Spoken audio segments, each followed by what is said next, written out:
Welcome, everyone, to HIS 133. This is World History to 1500. My name is Alyssa Arnell, and I'll be your instructor this term. Um, this is our Moodle page, and by now, most of you should be familiar with what you're seeing in front of you. This is our general introductory content that remains at the top of our page here. We have our class resources where I will, from time to time, continue to add on additional content that helps you in the overall course content. And then as you scroll down, you'll find that week one will be followed by week two. And I'll move the weeks down so that the week that we're in will likely be the first week you see when you come into the classroom. So we did start on Tuesday. This is Friday. So by now you should have had a chance to kind of peruse the content. Hopefully you've done a lot of the readings here. I know it looks like when you first take a look at the assigned work, it's like, wow, Alyssa, you really have laid on a lot of assignments for week one.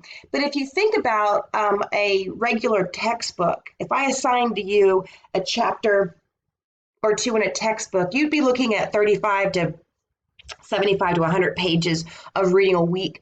Instead, what we do in this class is we use online resources to make the content more affordable to you, and then I diversify that content so you're not just reading page after page of content. Yes, you do have readings, but you also have brief videos that, maybe from time to time do little more than just give you an image to reinforce a content that we are actually reviewing, right?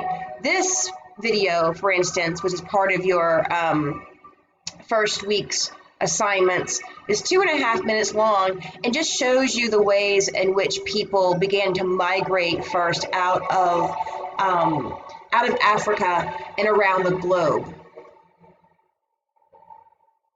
Our first cradle of civilization right there in the Middle East, down into India, into China, across the Bering Seas. Oh, that's Africa. That's Australia, rather. They go the other way. So yes, you go to China from there, and then they come out of Africa up towards the north, towards the east again. Now we have our Chinese and Yellow River civilizations. There we go. Back on track. Up towards the Arctics.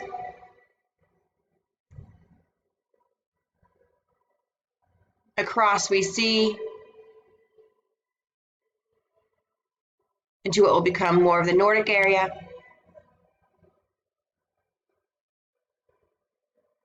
Turning our attentions once again back to the east, we will see with the Ice Age here, peoples begin to migrate. There we go, across the Bering Strait. Peoples also came by water. That is why our largest early civilizations in the Americas begin in Central and South America. Okay, so my point being is that even though you'll see that there's a lot going on here, in fact, these are short readings. Here's an article for you, right? That shouldn't take up that much time. It's not that long. So don't be overwhelmed by the content when you first come in and see what's assigned. That's my point here. If I go back to the top of the page, this introductory content that will always be here for you gives you an overview of what you can expect in our class and what the expectations are for you in this class. You must have a library card for our course because I will be from time to time assigning you videos and articles that come from our library databases. And if you are off campus and you're attempting to access that information, you're going to need your library card to do so. As you can see here, I've also laid out for you the different assignments and the requirements that you have to earn credit in our course. Each week, you will have either a discussion board or you'll have some type of exercise that's related to discussions that you will have to complete. That's each week. Your discussion weight in this class, we can go to the syllabus here, click on the syllabus, open it up. Dum, dum, dum. Here we go. And what you see here is our syllabus, and the breakdown of the grade shows you that your topical discussions and exercises are worth 30% of your grade. And you can only earn the topical discussion questions and exercise credit when the dates are live. So what that means for us is that this week, right, in week 1, you've all began to engage in your introductory posts, right? So that's great because you are already on top of that. But after today, post by Friday, September 6th, if you post after that, you will not receive credit for those posts. Uh-oh. Let me log back in here. I want to show you something else. Oopsies. I want to go in. I want to switch my role here. Oh, I'm not a student now. Moodle sometimes confuses me. You'll see here. I have to go in here and turn on my editing. Yeah, I'm always kind of working behind the scenes, getting things together. Week 1 discussions. So I'm now opening up the week 1 discussion, and this is due by midnight on Sunday, and that is September 9th. So moving forward, though, when we go into week 2 and such, you'll have 1 discussion or exercise, and it'll be due by that Sunday, and you must complete it by that time for credit. These discussions or exercises, again, are worth 30% of your grade. That's because the way that we have engagement in our course is by you being involved and active throughout the week. So you do have a weekly responsibility. If you miss 2 or 3 or 4 weeks of this content, that's going to impact 30% of your grade. So just make sure that you're using proper time management and that you're coming in repeatedly throughout the week to check on what your requirements are and what you've completed, okay? Your initial response for discussions will be 300 points, or 300 words rather, and you also must respond to at least 2 additional students throughout the week, and that's your usual week. Because this first discussion on the readings is only open for 3 days, you only have a responsibility and requirement to post to 1 other person. So at least 300 words and 1 classmate. All right, so that's discussion. Sometimes we won't have discussions. Sometimes instead you'll be working together to annotate a website, right? Where you'll be adding comments to the content there. Sometimes we'll have wiki pages where we are answering questions in an online form that's a little bit different. So there's different ways in which we're going to be engaging in our weekly discussions and our weekly class engagement in that way. We also have a few journal entries. These will be 600 words in length in the requirement. We have 2 papers that will be due, and each will require that you do independent, proper academic research. Claire, the librarian, will be updating and uploading some videos to help you with that research probably later on in week 2. And finally, you have a virtual museum exhibit. So, history is about, those things like law and war and society and government, but it's also about human creativity and artistic expression. And so you're going to be engaging in a different type of historical inquiry with the museum exhibit. In this, you'll be looking at public history. Public history is the kind of history that people do when they're engaging with the public, right? Obviously. But what does that mean? That means that historians that work at archives, that work at the libraries, that work in the museums, that work for the National Park Service, these are historians that work with the public, and they're the ones that create exhibits and construct historical narratives for the public. And so you're going to be taking a jab at that towards the end of the term. Now, going back into our syllabus here, the journals are worth 20%, the visual presentation is worth 20, and your papers are worth 20. There are no exams in this class. I want to see how you're working on your critical thinking and how you're synthesizing the information. That's why we weight so heavily the discussions here and then the paper assignments.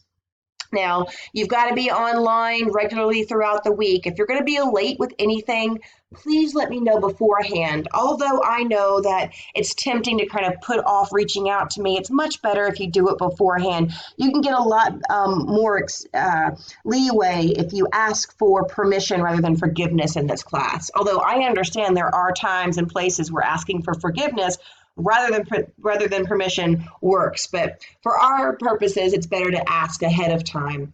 You'll see here in week 1 the class activity introductions, and what your responsibilities are. You'll see throughout the schedule here, I tell you what's coming up. You'll have your first reflection in week 2, and you'll be posting to a discussion question. In week 3, our online discussion will be that annotation. In week 4, it's another annotation. So you don't have every week major content beyond just trying to synthesize, right? So that's why it's such a heavy weight on those discussions. You have another reflection in week 5, and then you've got your first assignment will be due October 13th. It's all laid out here pretty obviously, or pretty relatively clearly, I think. And then when we move down to week 15, the end of our term, you'll be posting your visual exhibits in our classroom, and we'll be going through those as cohorts and making comments and feedback and sharing our work with each other. So that's kind of the overview for our class. If you have any questions about that, I do encourage you to reach out to me. You can email me from the course here, and then also my contact information is in the syllabus. So let's see, what else can I tell you? One of the important things to know is that our class resources here, you have the Lumen Boundless World History text. This is what I really rely on for our quote unquote textbook, because it gives us some overview of key concepts that we're addressing, but it's not overly extensive, and it gives you different perspectives. So this is our textbook here. I do have a traditional, quote unquote, traditional open text as well that you're more than welcome to look through, and I might assign from time to time. However, I'm not a big fan of the way the content's laid out. It's not laid out by society, but more by a time frame, which makes sense, except for when you put it all together, it gets a little complicated in my opinion. So that's the assignments right here. Read the study of history. What is civilization? That concept is important because when we think about the term civilization, a lot of concepts may come to mind. Oftentimes we think of, our own first world advanced technological societies where people have cars and we have these rates of exchange with different countries, these real sets of laws. We're all, required to act and behave in a certain way. And that's true. That is a kind of civilization. But when we put on these advanced criteria in our evolution or in our evaluation rather of different societies, then we are taking a Euro-American perspective and we're applying that criteria to others. And so what we want to try to do in this class is think about the lenses that we have. Think about the ways in which we perceive the world and how that might impact our ability to really connect and appreciate people who have different perspectives and different realities, right? So that's what this article is challenging to do. And then here, the readings, The Great Human Migration, is really just about giving you the overview of what's happening in this prehistoric period of time. And when I say prehistoric, what I mean is the time before written history. So this period of time when people were beginning to just organize and to become mobile in groups. And then the oldest Homo sapiens fossils found in Morocco gives you an overview of these archaeological digs and what that looks like. We looked at the human diaspora together and human migration, and then scientific data methods gives you an understanding of how it is that archaeologists date and put together material culture so that we can understand how people lived and what their lives were prior to the written records. And then the Lumen history is another short chapter out of our world history that talks about the precursors to civilization. This interactive right here is just for you to kind of feel out your understanding of what a primary versus a secondary resource looks like. And then I have a suggested viewing. You don't have to watch this, but I suggest it. Introductions, you've got until the end of the day, and then your first discussions, you've got until end of Sunday. That being said, I welcome you to the class. I will, as you can see, I have an introduction PowerPoint. I will come back in here and provide you with that content as you move into week 2 so that it's a review of this content for you, but also an orientation for where we're going. I wish you all a great weekend. If you've got any questions, please reach out. I'm happy to answer, and I'll be online checking my email throughout the weekend. Until I talk to you again, be kind to each other and make good choices.